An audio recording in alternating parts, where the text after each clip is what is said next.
আসসালামু আলাইকুম রহমতুল্লাহ। সম্মানিত শ্রোতা মণ্ডলী, প্রথমত কিছু লোক আল্লাহুম্মা ইন্নী আতুবু ইলাইহি বাক্যে ইলাইহি ব্যবহারকে ভুল বলেছিল। অথচ দুঃখজনক বিষয় হলো, যখন আমি তাদেরকে বলেছিলাম খিতাব এর পরে গাইবাত যেমন ইলাইহি ব্যবহার করলে সেটা ভুল হয়, এই দাবি বালাগাতের কোনো প্রসিদ্ধ নিয়ম আছে কিনা সেটা প্রমাণ করতে, কিন্তু আজও তারা কোনো কিতাব থেকে প্রমাণ আনতে পারেনি।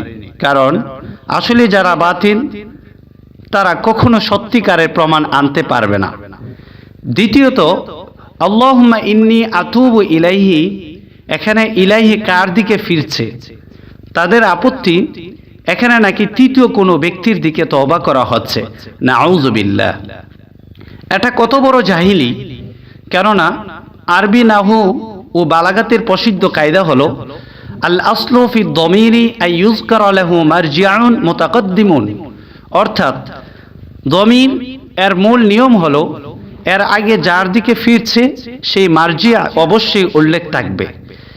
এখন এখানে ইলাইহি এর পূর্বে মহান আল্লাহ পাক ওনার নাম মোবারক ছাড়া অন্য কারো নামই নেই, সুতরাং এই দমির কেবল আল্লাহর প্রতি ফিরবে।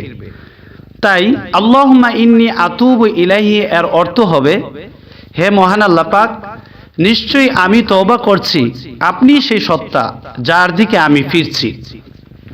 আরেকভাবে বলা যায়, এখানে ইলাইহি অর্থে ইলাইকা ব্যবহৃত হয়েছে। অর্থ, হে আল্লাহ, নিশ্চয়ই আমি আপনার প্রতি তওবা করছি। এতে অন্য কোনো সত্তা একেবারেই বোঝানো হচ্ছে না। তখন কিছু দাদু ভাইরা বলবে যে ইলাইহিকে ইলাইকার এর অর্থে কিভাবে দিল? চলুন তার প্রমাণ দেখি। সেই নিয়মটি হচ্ছে ওয়াকাদ ইউরাদু বিদ-দামিরিল গায়বিল হাযির আলা সাবিলি তা'যীমি আও তাফখীমি, অর্থাৎ কখনো বর্তমান বা উপস্থিত সত্তার জন্য গায়েবের জমির ব্যবহার করা হয় সম্মান ও মহিমা বোঝাতে। এছাড়া দালাইলুল ইজাজ আব্দুল কাহির আল জুরজানি রহমতুল্লাহ আলাইহি উনি ওনার কিতাবে দালাইলুল ইজাজ আত-তা'বীরু আনিল হাযির বিযমিরিল গায়ব, আত-তা'বীরু আনিল হাযির, হাজিরকে ব্যক্ত করা হয় বিযমিরিল গায়ব, গায়েবের জমির দ্বারা, শিরোনামে উদাহরণ সহ কোরআন শরীফের বেশ কিছু আয়াতের ব্যাখ্যা করেছেন। ইন্নাল্লাযীনা ইউবাইয়ুনাকা ইন্নামা ইউবাইয়ুনাল্লাহ, এখানে ইউবাইয়ুনাকা খিতাব এর পরপরই গায়বাত ইউবাইয়ুনাল্লাহ এসেছে, অথচ দুটি একই সত্তার প্রতি ফিরছে। তৃতীয়ত, কিছু ভ্রান্ত লোক আবার বলে খিতাব ও গায়বাত একই সত্তার জন্য আসতে পারে না, কিন্তু হক কথা হলো অবশ্যই খিতাব ও গায়বাত একই সত্তার জন্য ব্যবহার হতে পারে। আরবি বালাগাতে এর অসংখ্য উদাহরণ রয়েছে, যেমন পবিত্র কালামুল্লাহ শরীফে উল্লেখ আছে হাত্তা ইযা কুনতুম ফিল ফুলকি ওয়াজারাইনা বিহিম, এখানে এক জায়গায় কুনতুম খিতাব, আরেক জায়গায় বিহিম গায়বাত, কিন্তু দুটি একই সত্তার জন্য এসেছে।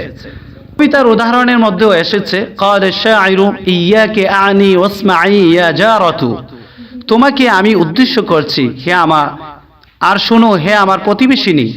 এখানেও খিতাব ও গায়বাত একই ব্যক্তির জন্য ব্যবহৃত হয়েছে।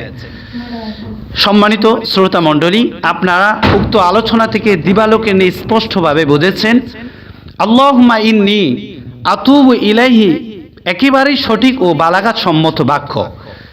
এখানে ইলাইহি অন্য কারো দিকে নয়, বরং আল্লাহর প্রতি ফিরছে। খিতাব ও গায়বাত একই সত্তার জন্য আসতে পারে।